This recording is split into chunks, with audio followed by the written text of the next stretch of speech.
स्वर्ग और नरक। एक बुजुर्ग महिला की मृत्यु के बाद यमराज उसे लेने आए। महिला ने यमराज से पूछा कि आप मुझे स्वर्ग ले जाएंगे या नरक। यमराज ने कहा, इन दोनों में से कहीं नहीं। तुमने इस जन्म में बहुत अच्छे कर्म किए हैं, इसीलिए मुझे आदेश मिला है कि तुमको सीधे प्रभु के धाम लाया जाए, तो मैं आपको सीधा वैकुंठ धाम लेकर जाऊंगा। बुजुर्ग महिला बहुत खुश हो गई और बोली, धन्यवाद, पर मेरी आपसे एक विनती है। मैंने यहाँ धरती पर सबसे स्वर्ग और नरक के बारे में बहुत सुना है। मैं एक बार इन दोनों जगहों को देखना चाहती हूँ। क्या आप मेरी ये इच्छा पूरी कर सकते हैं? यमराज बोले, तुम्हारे कर्म बहुत अच्छे हैं, इसीलिए मैं तुम्हारी यह इच्छा अवश्य पूरी करूंगा। चलो, हम स्वर्ग और नरक में घूमते हुए फिर प्रभु के धाम चलेंगे। दोनों चल पड़े।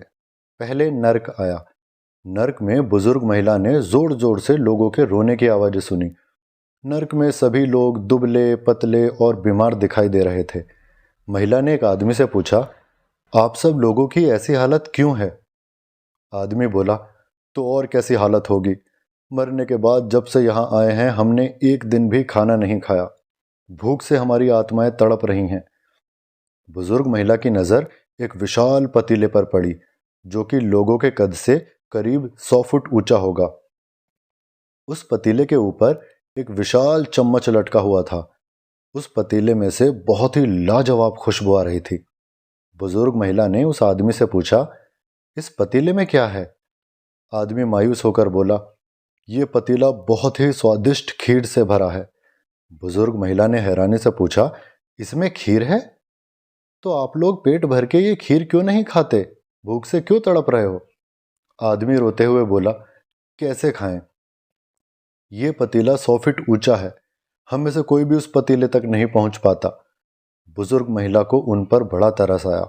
वो सोचने लगी, बेचारे, खीर का पतीला होते हुए भी भूख से बेहाल हैं। शायद ईश्वर ने इन्हें यही दंड दिया होगा। यमराज बुजुर्ग महिला से बोले, चलो, हमें देर हो रही है, अब स्वर्ग की ओर कूच करते हैं। दोनों चल पड़े। कुछ दूर चलने पर स्वर्ग आया। वहां पर बुजुर्ग महिला को सबकी हंसने की खिलखिलाने की आवाज सुनाई दी। सब लोग बहुत खुश दिखाई दे रहे थे। उनको खुश देखकर बुजुर्ग महिला भी बहुत खुश हो गई।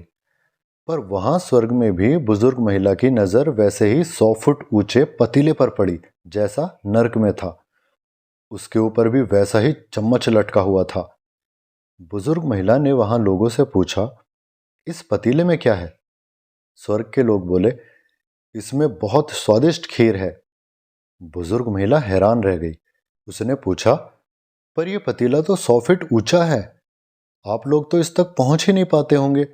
उस हिसाब से तो आप लोग खाना भी नहीं खा पाते होंगे, आप भूख से बेहाल होंगे। पर मुझे तो आप सभी इतने खुश लग रहे हो, ऐसा कैसे? लोग बोले, हम तो सभी इस पतीले से पेट भर के खीर खाते हैं। महिला बोली, पर कैसे, पतीला तो बहुत ऊंचा है। लोग बोले, तो क्या हुआ, यहाँ पर कितने सारे पेड़ हैं। ईश्वर ने ये पेड़ पौधे नदी झरने हम मनुष्यों के उपयोग के लिए ही तो बनाए हैं। हमने इन पेड़ों की लकड़ियों को काटा, फिर लकड़ियों के टुकड़ों को जोड़ जोड़कर विशाल सीढ़ी का निर्माण किया।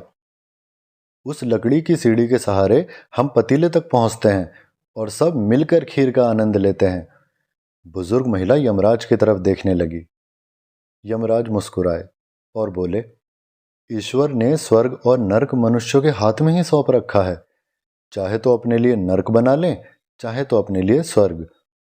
ईश्वर ने सबको एक समान स्थिति में डाला है। उसके लिए उसके सभी बच्चे एक समान हैं। वो किसी से भेदभाव नहीं करते। वहां नरक में भी पेड़ पौधे सब थे, पर वो लोग खुद ही आलसी हैं। उन्हें खीर हाथ में चाहिए, सब कुछ करा कराया चाहिए। कोई कर्म नहीं करना चाहता, कोई मेहनत नहीं करना चाहता। इसीलिए सब भूख से बेहाल हैं। यही तो ईश्वर की बनाई इस दुनिया का नियम है, सृष्टि का नियम है।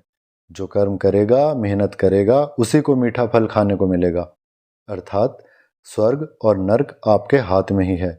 मेहनत करें, अच्छे कर्म करें और अपने जीवन को स्वर्ग बनाएं। दोस्तों, कहानी पसंद आई हो तो प्लीज़ चैनल को सब्सक्राइब कीजिएगा। धन्यवाद।